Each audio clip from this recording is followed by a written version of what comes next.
Hey, what's up guys? I'm TJ. I'm a NASM certified personal trainer, and today I want to talk a little bit about fiber because I saw this video. A banana and putting a banana in a blender is two different things. I did not know that. One day I said, let me put a banana in this motherfucker just to see it. I'm like, damn, this is delicious. I'm onto something. I gained weight that week. When you blend a banana, it's 8 points. When you eat a banana, it's ugats. Because when you eat fruit, the saliva in your mouth breaks the fruit down and it digests the sugar a different way. When you bypass that enzyme in your mouth, that's when you get 300 pounds like Uncle Joey.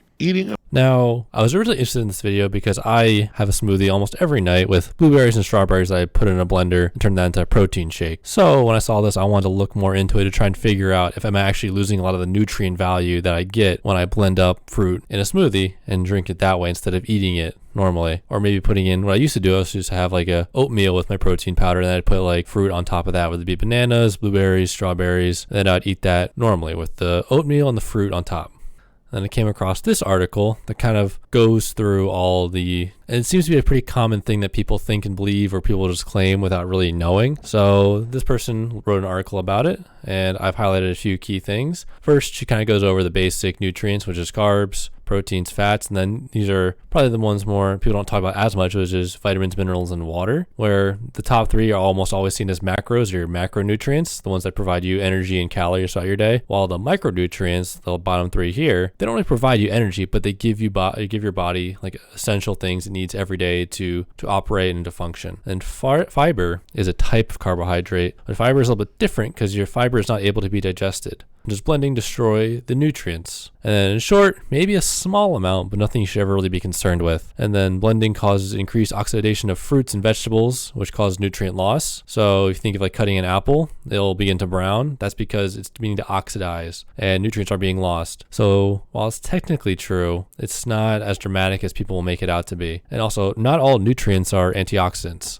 So like B vitamins and fiber will not be destroyed when you blend your fruit, which is important to note. And then with some antioxidants like vitamin C, vitamin E, copper, zinc, and selenium, that can be lost through oxidation. But as note here, nutrient loss through oxidation takes time. And then it's almost kind of instant. It says like right here, the moment a fruit or vegetable is picked, nutrient loss starts. But also, most of the stuff is on a minor scale. That nutritional effect of drinking a smoothie is still very positive. There's actually one study that found that consuming a 250 gram smoothie helped a lot of populations of different people be able to get these nutrient intakes that they need throughout their day. So while it may seem like you may be scared off initially from drinking a smoothie, if the smoothie is your main way of getting these vitamins, getting fruits, getting vegetables, or getting whatever it is you put in that smoothie that you probably wouldn't have otherwise on their own, it's probably better to have the smoothie blended up than to worry about any of the minor losses in nutrient value you might get if you just have it unblended. And now more talk about fiber and how that kind of gets affected by the blending process. So we already discussed before that your fiber can kind of stand through your digestive system, which means your teeth, molars, saliva, digestive enzymes, stomach acid, all of that, and it does not really get digested. It remains unchanged. So is a blender really going to destroy it? No, not really. And do smoothies have fibers? Well, one study found that cell walls are preserved during smoothie processing and retained during digestion. Another one found fiber material was still present in the smoothies after processing. So fiber will always be kind of like a present thing in smoothies if you use fruits and vegetables in your smoothies. So if that's a good way of getting fiber, I highly recommend putting fruits and vegetables in your smoothies and enjoy it as much as you want. And then on to more blending benefits is that we have a study that found that when offering smoothies in schools, students were able to increase their fruit intake by an average of 4.3% to about 45.1%. So by being able to increase the amount of students that reach like a certain fruit threshold every day is very important, considering a lot of days feels like kids don't really get their fruits and vegetables no matter how many times we tell them to or only how much we try to encourage them. Sometimes trying to repackage the fruit in a way that still doesn't degrade any of the nutritional value, but makes it taste a little better, makes it something they might enjoy a little bit more, might be a better way of like looking at how to get more people to eat more things and being able to have a more well-rounded diet. So kind of as a final thought, something kind of repeated a few times here. If making a smoothie or blending fruits and vegetables in any form feels good to you, you can keep doing it. There's no significant nutrient loss, and in fact, you may be positively impacting your overall nutrition and health. Now, let's talk a little bit more about fiber in this Mayo Clinic article, where it says here, fiber is probably best known for its ability to prevent or relieve constipation, as well as helping maintain a healthy weight, lowering your risk of diabetes, heart disease, and some types of cancer. And then it breaks it down here what dietary fiber is which includes the parts of plants your body can't digest and absorb, kind of mentioned before in the previous article, and then even breaks down to more types of fiber known as soluble fiber and insoluble fiber. So soluble fiber is one that can be dissolved in water, and it's seen as something that helps with lower blood cholesterol levels and lowering glucose levels. And some of the common foods are oats, peas, beans, apples, citrus fruits, carrots, barley, and psyllium. Insoluble fiber, basically the inverse of soluble fiber, cannot be dissolved in water, and it also promotes the movement of material through the digestive system and increases stool bulk. And then common things for this is whole wheat flour, wheat bran, nuts, beans and vegetables, kind of that whole wheat, kind of whole bread. Like instead of getting the white bread at the store, maybe you get like whole wheat this, whole wheat that. That is where more of your insoluble fiber will come from. As well as, again, beans showing up on both lists. Might be a good idea to add a little more beans to your diet if you don't already have them in your diet. And then here it kind of lists out some benefits of having a high fiber diet. One, normalizing bowel movements, helping maintain bowel health, lower cholesterol levels, I mentioned before, helps control blood sugar levels, and then probably the one that we all look to have is aids in achieving healthy weight, because high fiber foods tend to be more filling than low fiber foods, so you're likely to eat less and stay satisfied longer. So you look at my one of our previous videos where I talk about intuitive eating and satiation. This kind of promotes satiation because high fiber foods keep you satiated longer. Think of it as like French fries versus an apple. You could probably eat like almost an infinite amount of French fries because they're just like very palatable. They're not very satiating. You could just like eat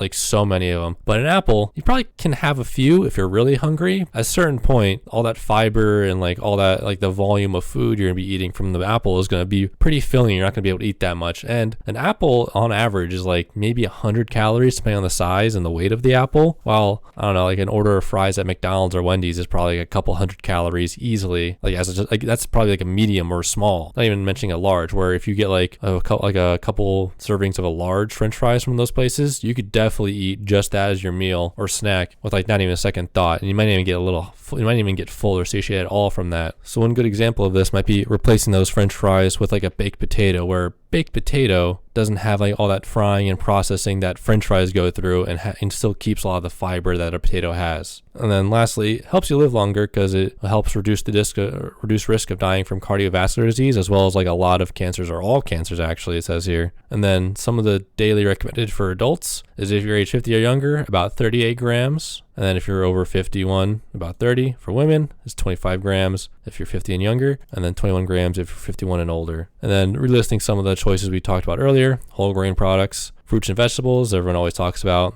beans, peas, other legumes, nuts and seeds. And then here's kind of a list I found of 22 high fiber foods. I'll link it down in the description below, but I'm just going to point out a few key ones that I thought were interesting that I thought I'd want to mention. Strawberries, one of my favorite ones to eat, so I figured I'd recommend that one. Always good, never a bad option to go with strawberries. Avocado, a little surprisingly high in fiber, a little more than I expected. And another thing to keep in mind as I go through this list, it'll all be per 100 grams. So in terms of serving, like what a normal serving avocado or strawberries or oats might look like, it might be a little different. This number might be a little different depending on what your normal serving size or how much you put on your plate or in your food on average. And then next one up, oats, about 10.1 grams per 100 grams, which is pretty good. Normally, if I have oats, I'm pretty sure it'll be at least 150 grams. So I'll be getting a good amount of my fiber from just oatmeal alone.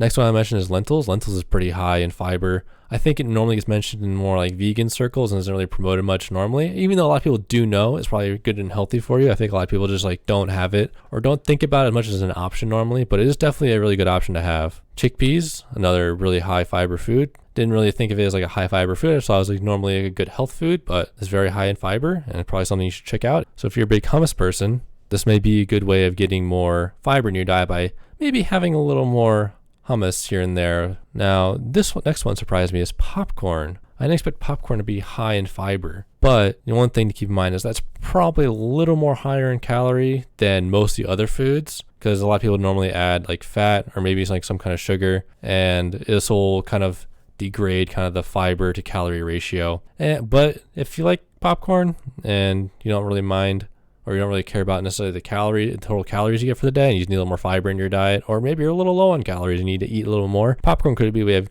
increasing your calories per day as well as getting you more fiber in your diet. Now, next one are pretty big numbers: almonds and chia seeds. These are probably ones that surprised me a little bit. Like, I knew chia seeds were pretty good for health overall, but I was unaware of how much like fiber was in them per 100 grams. Keep in mind. Now, I'm not sure if you're going to be able to eat like 100 grams of almonds or chia seeds in one sitting, but being able to add a little bit of them into your diet will be pretty good at getting you the intake you need. The last one I wanted to mention was dark chocolate, because that kind of surprised me that they would actually be like kind of a sweet or a dessert that would also be high in fiber. Unless you want to count like other fruits and vegetables, well, not vegetables, just fruit that we looked at earlier that people might consider kind of a dessert, where it's like people will be like, oh, they'll like blueberries or strawberries or chocolate strawberries, maybe with dark chocolate to maybe be a little more healthier. Yeah, we generally know dark chocolate to be a little bit healthier than milk chocolate, and this is probably another good reason as to why maybe you should prefer dark chocolate over milk chocolate. And now I also wanted to kind of go over some more of the specifics in dark chocolate and the fiber, because I was curious to know how much per 100 grams. This is probably something you should do with any food you probably have interest in. So throughout this whole list, if you look on your own or look at the video, you'll be like, okay, what's a normal serving of dark chocolate? Because maybe it's not 100 grams. So I go over here, found this one on Amazon. This is a 12 pack of,